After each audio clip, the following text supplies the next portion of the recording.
Hi there guys and girls, good evening. Take a look at this food. They don't value the money for buying on this food, and for the one who gave them for their empty stomachs. They don't appreciate others' kindness. They don't even care for the janitors who are sweeping and cleaning this area. They just don't know that this is a private place.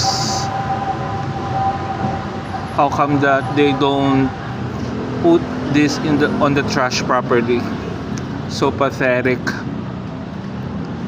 Such an awful ones. Don't do this, guys and girls, okay?